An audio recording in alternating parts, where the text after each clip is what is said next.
હવે દેશના વરસાદની વાત કરીએ। દિલ્હી અને યુપીમાં ભારે વરસાદ। દિલ્હીના નોઈડામાં જળબંબાકારની સ્થિતિ। ભારે વરસાદથી રોડ પર પાણી ભરાઈ ગયા। રોડ પર પાણી ભરાતા વાહનો ફસાયા। યુપીના અનેક શહેરો બેટમાં ફેરવાઈ ગયા છે, જેની તસવીરો અમે આપને બતાવી રહ્યા છે। તો રોડ પર પાણી ભરાતા વાહન ચાલકો ફસાઈ ગયા હતા। અનેક એવા નીચાણવાળા વિસ્તારો છે જે જળમગ્ન થઈ ગયા। યુપીના અનેક શહેરો બેટમાં ફેરવાઈ ગયા।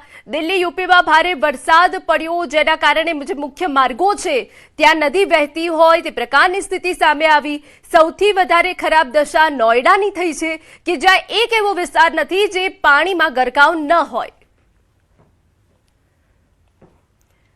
ઉત્તરકાશીમાં ભારે વરસાદ વચ્ચે ભૂસ્ખલન। નાલું પાણી નજીક રસ્તા પર ભારે કાટમાળ ખાબક્યો। માર્ગ સંપૂર્ણ બંધ થતા વાહન વ્યવહાર ઠપ થયો।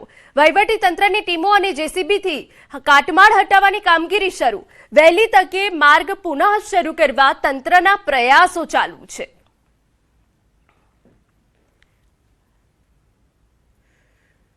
અન્ય મહત્વના સમાચાર પર નજર કરીએ। સમાચાર સુરેન્દ્રનગરમાંથી। ધાંગધ્રામાં 2 કરોડથી વધુનો દારૂનો નાશ કરાયો। પોલીસ દ્વારા જપ્ત કરાયેલા જથ્થા પર રોલર ફેરવાયું। વિદેશી દારૂ અને બિયરના જથ્થાનો નાશ કરવામાં આવ્યો। વિદેશી દારૂની 67,548 બોટલ તેમજ બિયરના 5,633 ટીન નાશ કરાઈ ગયા। અંદાજે 2 કરોડ 11 લાખ રૂપિયાના મુદ્દામાલ પર બુલડોઝર ફેરવાયું। પ્રાંત અધિકારી તેમજ ડીવાયએસપી સહિત અધિકારીઓની હાજરીમાં દારૂનો નાશ કરવામાં આવ્યો।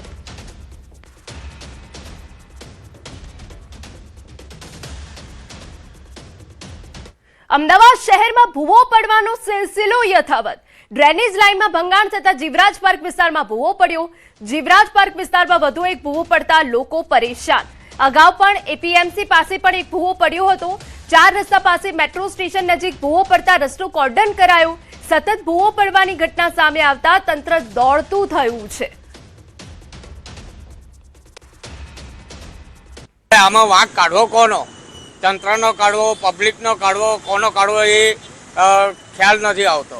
બરાબર, કારણ કે ટાઉન પ્લાનિંગ પણ કંઈક નાનું મોટું મિસ્ટેક હોઈ શકે છે, બટ કેવું છે કે આમાં આ જે ભૂવા પડ્યો છે એક અહીંયા પડ્યો, એક પેલી બાજુ છે, ગઈકાલે 2 દિવસ પહેલાં ન્યૂ વાસણામાં પડ્યો, એટલે પબ્લિકને તકલીફ તો પડવાની। 4 રસ્તા હોય એટલે 100% તકલીફ પડવાની છે। શહેરમાં વરસાદની શરૂઆત થતાની સાથે જ ભૂવા પડવાની સિલસિલો પણ શરૂ થઈ જાય છે અને હવે ક્યાંક ને ક્યાંક અમદાવાદ જે છે તે ભૂવા નગરી બની જતું હોય તેવું જોવા મળી રહ્યું છે। જીવરાજ પાર્ક વિસ્તારમાં વધુ એક ભૂવો પડ્યો છે। હું આ દ્રશ્ય આપને બતાવું કે ગઈકાલે આ ભૂવો પડ્યો છે અને જેના કારણે આખો આ જીવરાજ પાર્ક 4 રસ્તાનો જે રોડ જે છે તે બંધ કરવાની ફરજ પડી છે।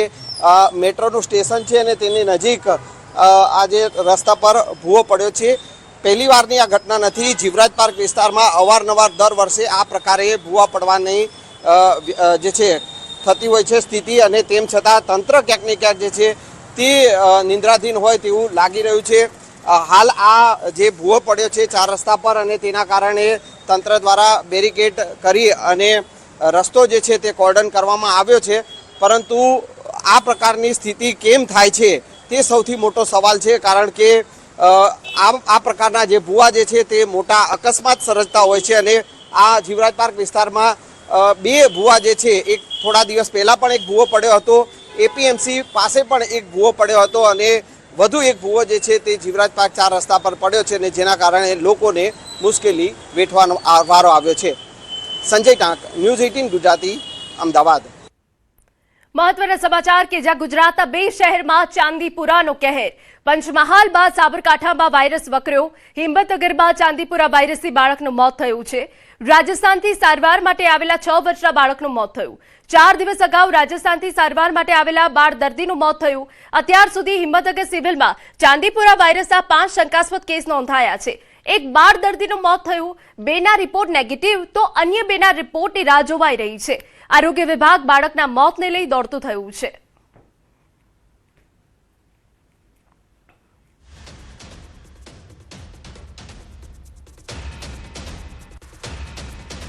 સમાચારમાં આગળ વાત કરીએ તો પંચમહાલ ગોધરા તાલુકાના વિંજોલ અને જીતપુરા ગામના 2 બાળકોના ચાંદીપુરા વાયરસથી મૃત્યુ થતા આરોગ્ય વિભાગ સતર્ક બન્યું. આરોગ્ય મંત્રી પ્રફુલ્લ પાનસેરિયાએ સમગ્ર મામલે ઉચ્ચ સ્તરીય બેઠક યોજી હતી, જેમાં અસરગ્રસ્ત વિસ્તારોમાં યુદ્ધના ધોરણે સર્વે અને દવાનો સઘન છંટકાવ કરવા આદેશ આપ્યા છે. તપાસ દરમિયાન સેન્ડફ્લાય નામની માખી મળી આવતા આરોગ્ય વિભાગે તકેદારી વધારી છે. ગોધરા અને વડોદરા મેડિકલ કોલેજ વિશેષ ટીમો અસરગ્રસ્ત ગામોમાં પહોંચી છે અને ઘરે ઘરે આરોગ્ય તપાસની કામગીરી શરૂ કરવામાં આવી છે. આરોગ્ય મંત્રીએ લોકોને સાવચેતી રાખવા માટે અપીલ કરી છે.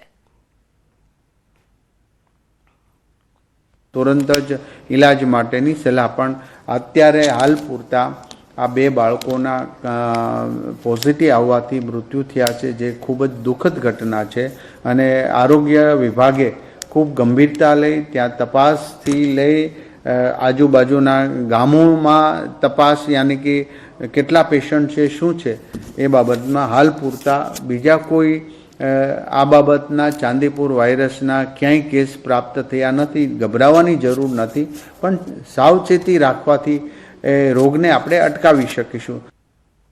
ભરૂચના હાંસોટમાં માનવતાને ઝંઝોળતી ઘટના સામે આવી, જ્યાં રાયમા ગામ પાસે નહેર પાસેથી એક નવજાત શિશુ મળી આવ્યું. સ્થાનિક લોકોને જાણ થતાં તાત્કાલિક એમ્બ્યુલન્સને જાણ કરી તેને સારવાર માટે હોસ્પિટલ ખસેડ્યું. હાલ શિશુની સારવાર ચાલી રહી છે. ઘટનાની જાણ થતાં હાંસોટ પોલીસ સ્થળ પર પહોંચી તપાસ શરૂ કરી. નવજાતે કોણ અને કયા સંજોગોમાં નહેર પાસે મૂકી ગયું તે અંગે પોલીસે સીસીટીવી ફૂટેજ સહિતના પુરાવાના આધારે તપાસ હાથ ધરી છે. વડોદરા શહેરમાં વધુ એક માસૂમ બાળકી હવસનો શિકાર બની છે. છાણી વિસ્તારમાં 8 વર્ષની બાળકી પર દુષ્કર્મ આચર્યાની ફરિયાદ નોંધાતા પોલીસે પોક્સો સહિત ગંભીર કલમો હેઠળ ગુનો દાખલ કર્યો. આરોપ છે કે વેરહાઉસમાં સફાઈનું કામ કરતા 55 વર્ષીય આધેડે ચોકલેટ અને અન્ય લાલચ આપી બાળકીને પોતાની પાસે બોલાવી હતી અને બાદમાં તેની પર દુષ્કર્મ આચર્યું હતું. હાલ પોલીસે આરોપીની ધરપકડ કરી આગળની કાર્યવાહી હાથ ધરી છે.